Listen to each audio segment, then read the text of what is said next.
Hello, my lovely friends. It's Emma here from Just a Girl Who Loves Elvis. I'm so glad you're here with me again. If you're listening to this during the day, I hope you can pause for a moment. If it's evening where you are, even better.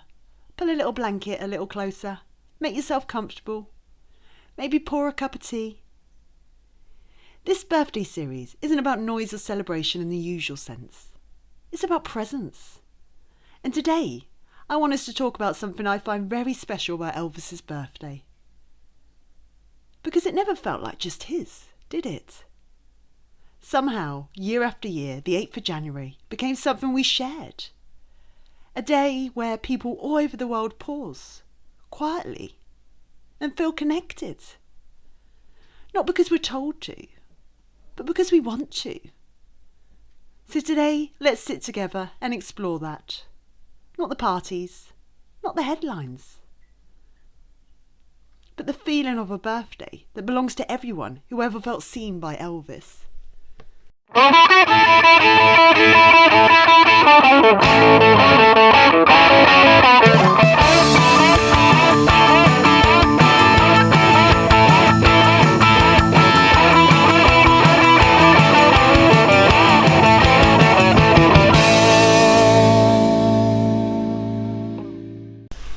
Most birthdays are private things.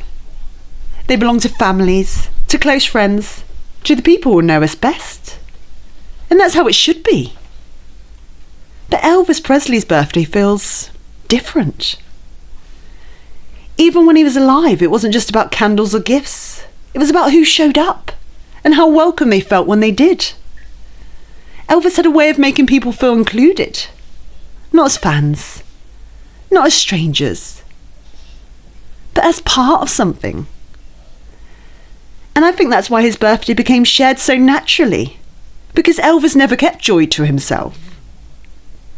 If there was laughter, he'd spread it. If there was cake, well, let's just say no one went home hungry. He didn't treat his birthday as a moment to be admired. He treated it as a moment to connect. And connection, that was his real gift. What I've always found interesting is this. Elvis's birthday doesn't feel loud. It doesn't shout. It doesn't demand. It feels soft. Candles, quiet music, a photograph placed carefully somewhere meaningful.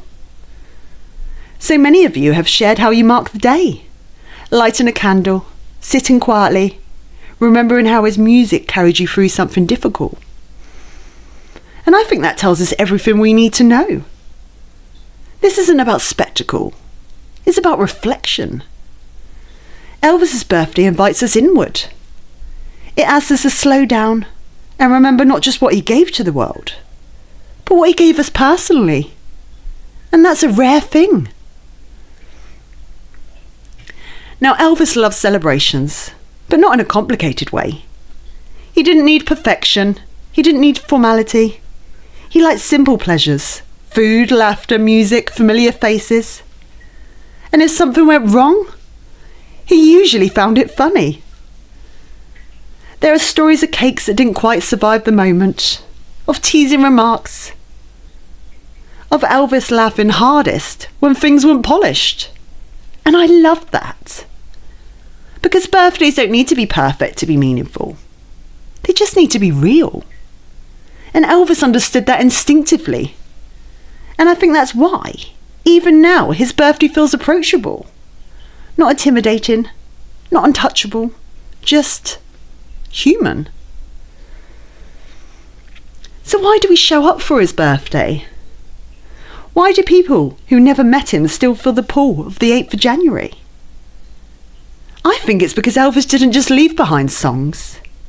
He left behind comfort. For some, he was there in lonely times. For others, he was joy during difficult years.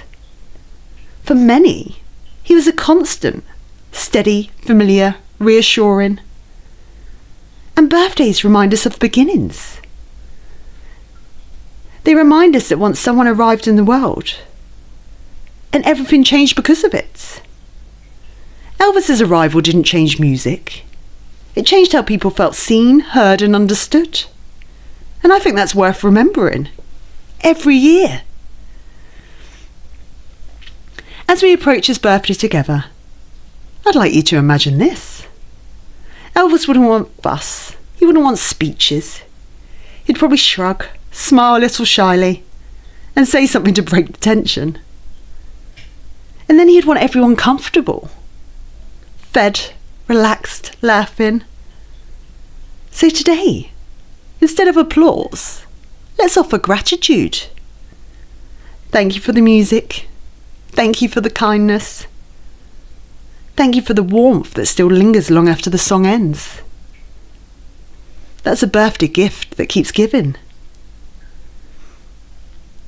Before we come to our close, I want to gently say this. If this episode brought you comfort, if it felt like a quiet companion today, please consider liking the video, subscribing, or sharing it with someone who might appreciate this space. It helps this little community grow, and it keeps these gentle conversations alive. And thank you for being part of it. Elvis's birthday reminds us that love doesn't fade with time. It softens, it settles, it becomes something we quietly carry with us. Thank you for sharing this moment with me. Thank you for showing up, year after year, for someone who gave so much to the world. And as always, my lovely friends, take care of yourself, take care of each other, and keep a little Elvis magic in your hearts.